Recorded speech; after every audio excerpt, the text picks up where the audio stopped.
Queridos amigos, companheiros de ideal espírita, que as bênçãos de Jesus sejam motivo de alegria, de bom ânimo, de esperança em nossos corações. Trago o abraço do Centro Espírita Fraternal Teresa d'Ávila neste momento que estamos nos confraternizando através do estudo da abençoada doutrina espírita. Vivemos esse tempo de pandemia. Nesse momento, muitos dos nossos amores foram devolvidos, ou como diz uma companheira muito lindinha, uma culinarista, foram recolhidos pela misericórdia divina. E aí a questão da vida espiritual nem sempre está clara para nós. E por isso hoje vamos estudar da vida espírita, o capítulo 6º da parte 2ª de O Livro dos Espíritos. Mas antes desse estudo, vamos ler uma página de Emmanuel, que está no livro Pão Nosso, psicografado por Francisco Cândido Xavier, é a lição 42, Sempre Vivos. E Emmanuel analisa uma expressão de Jesus anotada em Mateus, no capítulo 12, versículo 27, que é a seguinte: Ora, Deus não é de mortos, mas sim de vivos. Por isso vós errais muito. E Emmanuel nos esclarece assim: considerando as convenções estabelecidas em nosso trato com os amigos encarnados, de quando em quando nos referimos à vida espiritual utilizando a palavra morte, nessa ou naquela sentença de conversação usual. No entanto, é imprescindível entendê-la, não por cessação, e sim por atividade transformadora da vida. Espiritualmente falando, apenas conhecemos um gênero terrível de morte. É a da consciência denegrida no mal, torturada de remorso ou paralítica nos despenhadeiros que marginam a estrada da insensatez e do crime. É chegada a época de reconhecermos que todos somos vivos na criação eterna. Em virtude de tardar semelhante conhecimento nos homens, é que se verificam grandes erros. Em razão disso, a Igreja Católica Romana criou em sua teologia um céu e um inferno artificiais. Diversas coletividades das organizações evangélicas protestantes apegaram-se à letra, crentes de que o corpo, vestimenta material do espírito, ressurgirá um dia dos sepulcros, violando os princípios da natureza. E inúmeros espiritistas nos têm como fantasma de laboratório ou formas esvoaçantes, vagas e aéreas, errando indefinidamente. Quem passa pela sepultura prossegue trabalhando. E aqui, quanto aí, só existe desordem para o desordeiro. Na crosta da terra, ou além dos seus círculos, permanecemos vivos invariavelmente. Não se esqueças, pois, de que os desencarnados não são magos nem adivinhos. São irmãos que continuam na luta de aprimoramento. Encontramos a morte tão somente nos caminhos do mal, onde as sombras impedem a visão gloriosa da vida. Guardemos a lição do Evangelho e jamais esqueçamos que o nosso Pai é Deus dos vivos e mortais. Então é por isso, Jesus, que nos referimos a Ti, ao Pai querido. Nos dirigimos neste momento rogando, Senhor, que o nosso estudo seja proveitoso para consolidarmos em nós a ideia da imortalidade, o conceito de que todos nós somos vivos, de que todos nós continuamos, que a vida é uma só, ora encarnados, ora desencarnados. Ajuda-nos, Senhor, a absorvermos esse conceito altamente consolador em todas as horas, mas principalmente nesta hora que passa. E é assim, Senhor, que nós rogamos a Tua permissão, a permissão de Deus, nosso Pai, para darmos por iniciado o nosso momento de estudos sobre a doutrina espírita sobre o Livro dos Espíritos. Que assim seja. E assim, amigos, a gente, conforme prometemos, vamos pegar o capítulo 6º da parte 2ª, que é muito importante, é da vida espírita. E ele começa, e Kardec, ele tem uma lógica irretorquível. Ele tem uma lógica maravilhosa para nos ajudar ao entendimento. Então ele começa a falar dos espíritos errantes. E aí ele faz a questão 223, assim. A alma reencarna imediatamente após sua separação do corpo? E os espíritos falam, algumas vezes imediatamente, porém, geralmente, só após intervalos mais ou menos longos. Nos mundos superiores, a reencarnação é quase sempre imediata. Sendo menos grosseira a matéria corporal, o espírito encarnado aí goza de quase todas as faculdades do espírito. Seu estado normal é o dos vossos sonâmbulos lúcidos. E aí Kardec faz uma outra pergunta. 224. O que se torna alma no intervalo das encarnações? Aí os espíritos respondem, espírito errante, que aspira a seu novo destino, ele aguarda. E aí, essa expressão espírito errante, se não for bem entendido, eu já vi gente falar assim, somos todos espíritos errantes, imperfeitos. Não é isso, não. Errar aí quer dizer andar, caminhar. Errar é ir por um caminho ou procurar um caminho, ir em direção a alguma coisa.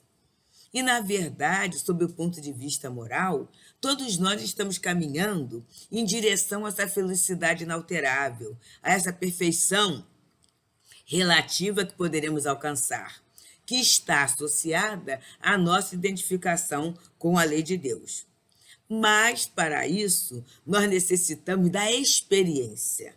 Não é só a teoria do conhecimento, é a vivência do conhecimento.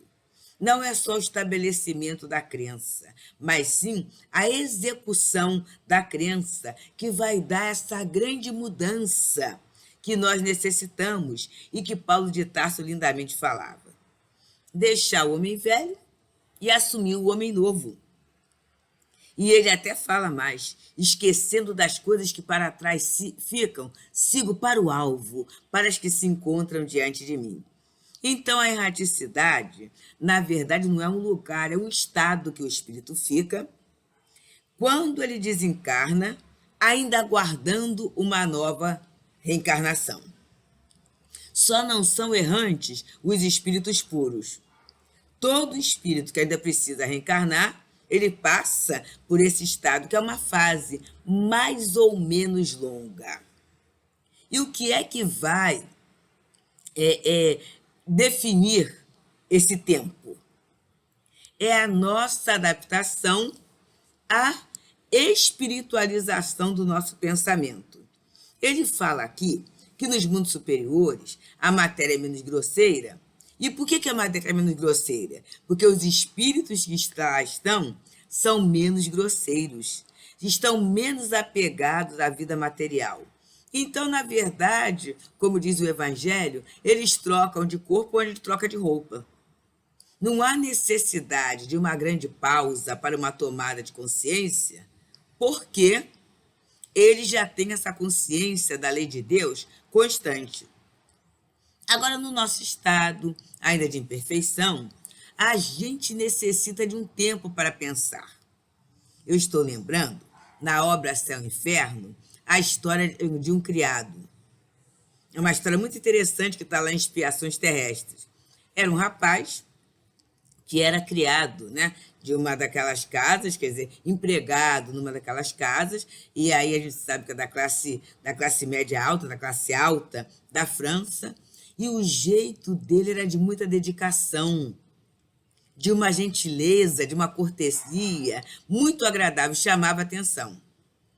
E quando Kardec volta à casa dessa família, ele não encontra mais o criado. E ele tem a notícia que ele foi passar uns dias na sua terra natal e acabou desencarnando lá.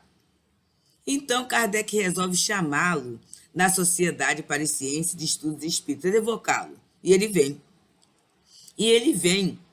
dando prova de que ele mesmo, quando ele diz, né, que ele ali está, que naquela encarnação ele foi criado, mas que numa encarnação anterior ele foi filho de pais ricos. Mas os pais, por uma prodigalidade exagerada, por não saberem administrar a fortuna, acabaram caindo na pobreza. E aquele senhor, que hoje era o patrão dele, foi quem o levou para casa e o criou como filho, dando toda a instrução, toda a educação que ele necessitava.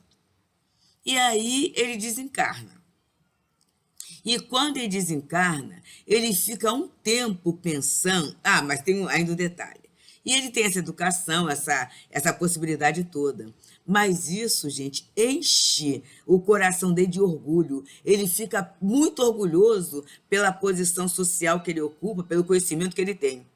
E ele vai para o plano espiritual. E no plano espiritual ele pensa muito. Ele vê o quanto ele poderia ter adiantado, avançado mais no aproveitamento daquela oportunidade e ele não aproveitou.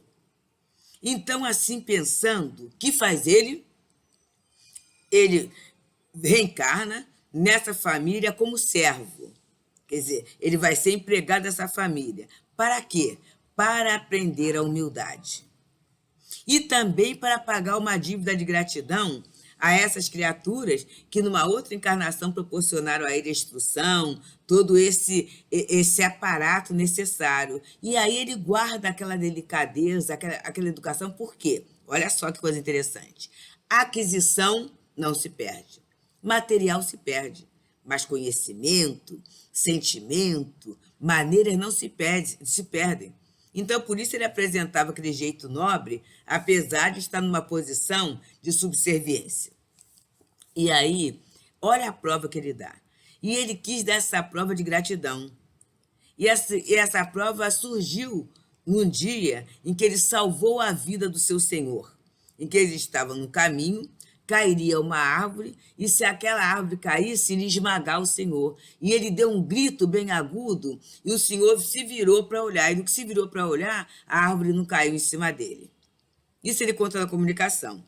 E é interessante que esse senhor estava na sociedade, ele confirma, ele fala assim, realmente isso aconteceu, mas foi um fato que nunca foi comentado. Então ele dá a prova da identidade. Mas o detalhe que eu gostaria de trazer aí para todos nós é que ele diz, ele ficou um longo tempo no plano espiritual para tomar a decisão com acerto e para ter a segurança que ele reencarnaria com esta consciência de gratidão e de espiritualização, usando o que ele aprendeu como forma de serviço, não como forma de orgulho ou de vaidade. Olha só. Então, muitos de nós mesmos, necessitamos dar um tempo. Principalmente aquele espírito que está mais consciente do valor da vida. E estando consciente do valor da vida, ele faz um balanço na própria consciência, quando chega ao plano espiritual, e ele vê assim, puxa vida, eu não aproveitei tanto quanto eu deveria aproveitar. Olha, que eu tive a oportunidade tal qual deixei passar. Meu Deus, por que eu deixei passar? Por que eu reencarnei tão distraído? Por que eu fui médium, mas não aproveitei, né, para trabalhar mais? Por que muitas vezes eu quis juntar tanto dinheiro numa hora em que eu poderia ter ajudado um amigo? Olha só, ficou tudo lá. E muitas vezes até servindo de motivo de discussão, de separação na própria família. Ah, meu Deus, eu tive recursos e poderia ter administrado melhor e não administrei. Então essas situações todas batem, não que alguém vai nos julgar, vai nos condenar, mas é na consciência. Quando a gente vê que poderia brilhar mais a nossa luz, e a luz brilha menos em função não de nada nem de ninguém, mas das nossas próprias escolhas. E aí, qual é a solução? Reencarnar para aproveitar o tempo perdido. Só que nesse momento o espírito quer se reforçar mais. Então ele quer ficar um pouquinho mais na vida espiritual para a experiência da amizade, do estudo, do trabalho, angariar mais créditos, angariar mais maturidade para reencarnar de uma forma mais feliz. A este estado nós chamamos de erraticidade. É um estado de consciência para tomar melhores e maiores decisões, consciência ativa. Não é ficar sentadinho só parando. É para meditar, mas é para trabalhar, é para o espírito se fortalecer para a entrada, né, no corpo de carne. E aí vai demorar mais ou menos tempo. Não quer dizer, gente, que quem demora pouco tempo é inferior e quem demora muito tempo é superior, ou ao contrário, nada disso. Nós temos no livro Obreiros da Vida Eterna um fato muito interessante em que os companheiros saem para uma caravana socorrista. E aí eles saem, né? Sai aquele grupo e há um espírito que vai dar uma orientação para eles, uma grande orientação. Então, o instrutor junta todos ali, e aí esse instrutor é Asclépios, o nome dele, Asclépios. E é um companheiro elevadíssimo.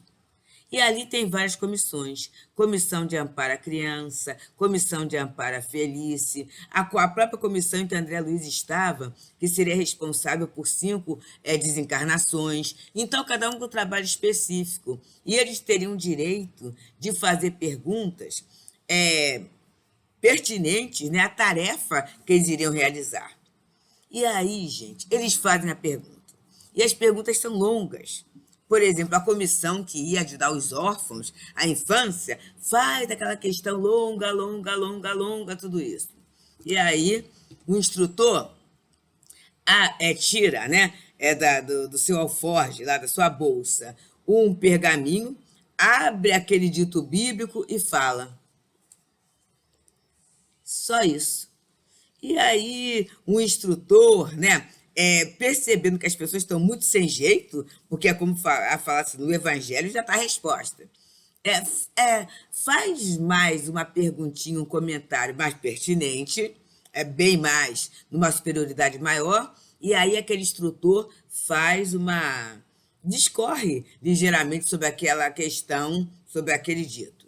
E assim todos perguntam. Mas para todos eles, ele usa o Evangelho de Jesus, ele usa trecho do Novo Testamento como orientações seguras para as missões que serão desempenhadas. E aí depois vem a explicação quem é Asclépios. Asclépios é espírito ligado à Terra, mas nas esferas superiores. E muito identificado com o Evangelho, com a iluminação, com o bem. E aí, olha a informação que vem, que é fantástica, gente. Espíritos do naipe de Asclépios só encarnam no intervalo entre 400 e 600 anos, e mesmo assim em missão. Percebemos? Então, tem esse intervalo dele. Agora, tem espíritos que reencarnam quase imediatamente, sim. E aí a gente fala assim, é porque foi suicida? Necessariamente não. E a gente, como espíritas, tem que aprender a estudar um pouco e a não se precipitar em dar soluções. Porque cada um de nós é uma individualidade. Cada um de nós é uma história. Pode ter aquele suicida que não reencarnou logo. Vamos nos lembrar do Camilo Cândido Porteiro, né? Camilo Castelo Branco, Memória do Suicida, naquela hora em que ele vê que foi todo mundo, e ele foi ficando na Universidade de Esperança, estudando, trabalhando, até que chegou um momento e ele falou assim, bem, agora eu tenho que ir. Quando ele viu todos os amigos irem. Mas ele ficou um tempo, e assim, nós poderíamos até fazer o tempo que ele quis. Entre aspas, né? Aquele tempo foi proveitoso, ele aprendeu, ele angariou a amizade, ele valorizou a vida, ele ajudou, ele trabalhou. Percebemos, meus amigos? É essa questão. E então, é esse tempo de espera. E essa duração, como ele fala, pode ser de algumas horas a alguns milhares de séculos. Aliás, Não existe, propriamente falando, limite extremo determinado para o estado errante, que pode prolongar-se por muito tempo, mas que nunca é perpétuo. O espírito encontra sempre, cedo ou tarde, um meio de recomeçar uma existência que serve para a purificação de suas existências precedentes. Então, essa questão do tempo, né, pode ser consequência do livre-arbítrio, e aí tem uma história muito boa que eu gosto, que é de Matusalém. Essa história é trazida por um companheiro, Dr. Inácio. Ele fala o seguinte: Matusalém o nome já é um nome bem antigo, né? Era um velho, um senhor, né? Que estava no plano espiritual há muito tempo, há alguns séculos. E ele sentava do lado de um poço. E aí conversava com um, conversava com o outro, passava uma informação aqui, outra ali, porque pelo tempo que ele estava de vida espiritual, ele tinha alguma experiência, ele ia passando. Só que alguém pergunta assim: Matusalém, quando você vai reencarnar? Eu falei assim: não penso nisso agora não, vou ficando por aqui. Vou fazendo um trabalhinho aqui, outro trabalhinho acolá, um estudo aqui, outro estudo acolá. Não vou reencarnar agora não. E aí surgiu uma jovem. E essa jovem, todo dia, ela ia naquele poço e ficava sentada conversando com Matusalém. E eles conversavam horas e horas. Um dia, a jovem chegou e falou assim: Ah, Matusalém, hoje eu venho me despedir. Mas o que houve? Eu venho me despedir porque eu vou reencarnar. A bênção da reencarnação chegou para mim e eu estou indo reencarnar. E aí Matusalém olhou para um lado, olhou para o outro e falou assim: eu vou também. Olha os mecanismos da lei de Deus. Então, ele ficou ali o tempo, vamos dizer assim, que ele achou que queria, que poderia. Mas, como não pode ser perpétuo, ele está falando aqui, não pode ser perpétuo, a própria lei de Deus tem mecanismos, ali foi o mecanismo do amor, não é? Ele passou a gostar tanto daquela jovem, ela passou a fazer tanto parte da sua vida, da sua família espiritual, que no momento que ela vem reencarnar, ele resolve vir também. Então, olha que beleza que a lei de Deus vai trazendo para a gente, né? E aí a gente vai entendendo também que a erraticidade não é um sinal de inferioridade. Asclépios, esse espírito que eu citei, em que ele tem em Jesus uma norma, uma regra, ele ainda precisa reencarnar, ele vai reencarnar. Ele não é um espírito puro. Então, ele está na erraticidade? Está. Mas ele é um espírito inferior? Não. Ele não é um espírito inferior. Então, há espíritos errantes, como está dizendo aqui, de todos os graus, né? Todos os graus há espíritos errantes. E eles se instruem. Eles se instruem através de palestras, eles estudam o seu próprio passado, procuram meio de se elevar, eles veem e observam, né, o que acontece nos locais em que eles estão, escutam as palestras dos espíritos esclarecidos, as opiniões dos mais elevados, e muitas vezes até eles vêm à nossa casa, à nossa terra, para estudar, para compreender, para trabalhar, para ajudar. E aí ele está falando, né? O espírito errante, ele conserva alguma das paixões humanas? Aí diz os elevados, não. Deixam as más paixões, né? Até determinadas situações que faziam parte do seu contingente, da sua rotina de espírito encarnado, eles até sorriem.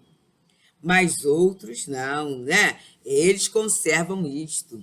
E aí a gente começa a pensar na nossa relação com os desencarnados. Como é a minha relação com os desencarnados? Nesse momento, particularmente, eu tenho amores que estão na vida espiritual, que partiram nesse período. E aí eu mando vibração de apego ou eu mando vibração de estímulo? Eu lembro do que foi feito agradecendo ou eu lembro do que foi feito lamentando porque agora não acontece mais? Percebemos, meus amigos?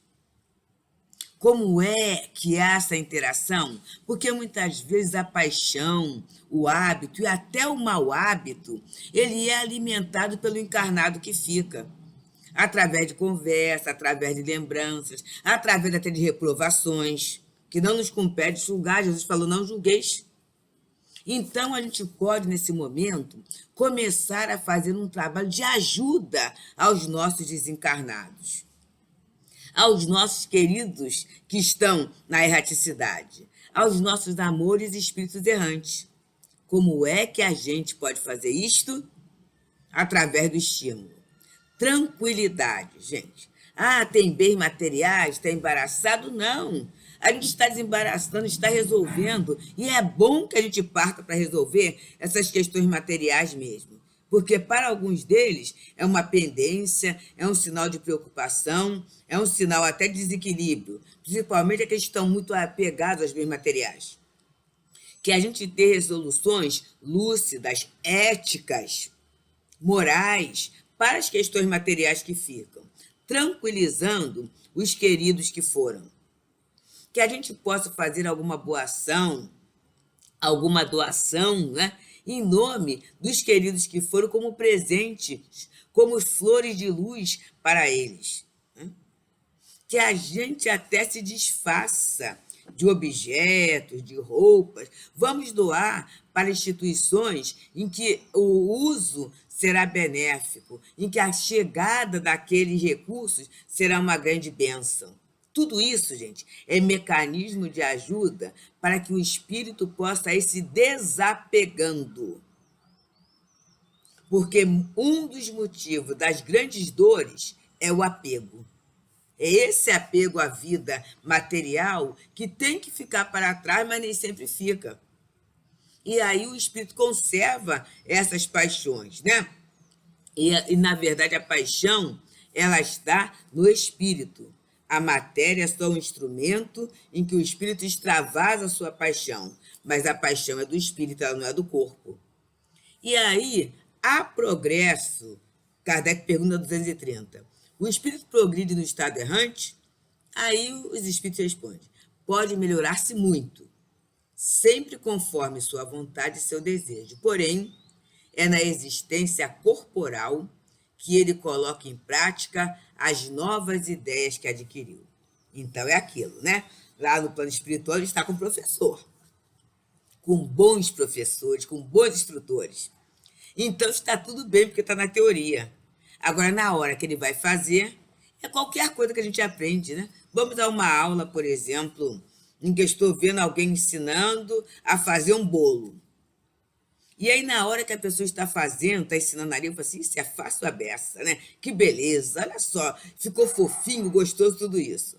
Mas eu só vou saber mesmo que eu sou uma boleira, que eu sei fazer um bolo, na hora que eu estiver sozinha, usando o meu material, o meu recurso, tentando reproduzir aquela lição, sem a professora estar em cima de mim.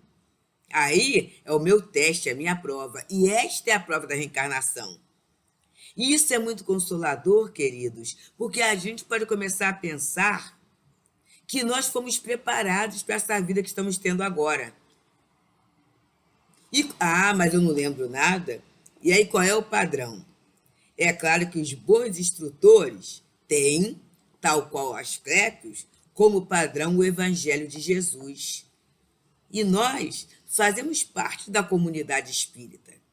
Temos clara a ideia de Deus, a ideia da imortalidade da alma, a ideia da reencarnação, a ideia da mediunidade, da comunicabilidade dos espíritos. São recursos valiosíssimos que nós já temos. São ferramentas para nós tomarmos decisões de acordo com aquilo que foi pensado, que foi planejado, quando estávamos na erraticidade, na vida espiritual, antes de reencarnarmos.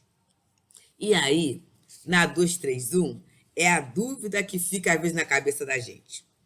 Os espíritos errantes, eles são felizes ou infelizes? Vamos saber como é que será que está o meu querido que desencarnou, feliz ou infeliz? Vai depender, depende do mérito. Como é que foi a vida daquela pessoa? Foi uma vida laboriosa, uma vida honrada, uma vida digna? Então está muito bem. Não, a vida foi, como as pessoas falam vulgarmente, foi uma vida torta. Ah, então essa pessoa precisa do meu auxílio através da prece, através do estímulo ao prosseguimento. Prossegue, fulano, caminha, continue a sua caminhada.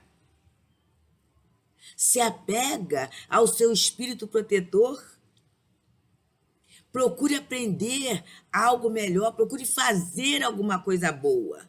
Você é filho de Deus. Você tem Jesus. Vamos jogar essas palavras de estímulo e fazer as nossas preces e continuar a nossa vida de trabalho, né? E com certeza lembrar até uma boa lembrança, um bom momento com aquela criatura. Mentalizá-la em momentos iluminados, em momentos mais felizes. Tudo isso é ajuda para o espírito que está na erraticidade. E aí ele continua, né? Eles podem ir a todo lugar, a todos os mundos? E aí os espíritos falam, depende das circunstâncias. Quando ele está, ele deixa o corpo, né? Ele não está completamente desligado da matéria, porque muitas vezes ele deixou o corpo, mas a cabeça está na vida material, está aqui na Terra, muitas vezes está na casa dele, no emprego dele, naquilo que ele acha que é dele, né? Ele não entendeu que é transitório, por isso a gente já pode começar desde agora a se desmaterializar. Ah, eu tenho essa máquina. Não, eu estou usando essa máquina. Por enquanto, desencarnei, a máquina vai para outras mãos. Eu tenho esta casa. Não, eu estou morando nesta casa enquanto eu estou encarnado e quando tenho condições. Desencarnei, essa casa vai passar para outras mãos. Eu tenho essa roupa. Não, estou usando essa roupa enquanto eu tenho esse corpo. Desencarnei, a roupa vai para outro lugar. Vamos começar a acostumar a pensar nisso, gente, para não termos embaraços desnecessários. Porque a gente não vai poder, vamos dizer assim, retomar a roupa, nem a casa, nem o emprego, nem os bens, nada disso. Mas se a gente não desconstruir essa ideia na nossa mente, teremos muitas dificuldades. Agora, quem se desliga pode ir a mundos superiores, né? Mas aí o espírito, vamos dizer, terráqueo, ele vai no mundo superior na condição de um estrangeiro. Ele vai entrever aquela felicidade e tudo, mas ele sabe que vai ter que trabalhar para voltar a habitá-lo mais tarde. E tem algo assim muito interessante, gente, que alguns espíritos, assim que desencarnam, eles têm um desejo de ver um parente, de ver um amigo. E acontece muito da criatura falar assim, eu percebi fulano, eu tive um sonho de fulano, e às vezes até marca no relógio. E aí daqui a pouco ela vem saber que naquela hora a pessoa desencarnou. Muitos espíritos têm essa mobilidade, sabe? Alguns espíritos até conhecedores da doutrina e conhecedores de si mesmo, eles fazem algumas visitas de gratidão após a desencarnação e aí depois eles assumem a própria vida. Mas naquele momento eles têm uma certa mobilidade. Então é só para a gente falar que isso não é regra absoluta. Ah, desencarnou, dormiu. Nem todo mundo dorme logo. Ah, desencarnou, entrou em perturbação. Não. Cada um de nós tem um critério, tem um sistema. A gente sabe, pelas pesquisas de Ernesto Bozano, o quanto esse sono reparador ele é útil para que o espírito retome a sua consciência espiritual. É muito útil esse sono reparador.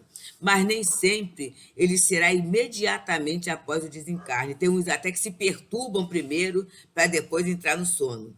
Vamos lembrar do livro dos Mensageiros, aquela lição aos que dormem, os que dormem, que fala exatamente disso, né? E alguns até têm pesadelos. E o que é esse pesadelo, né? É o resultado de toda uma vida de desequilíbrio mesmo. Eu não estou falando de maldade, não.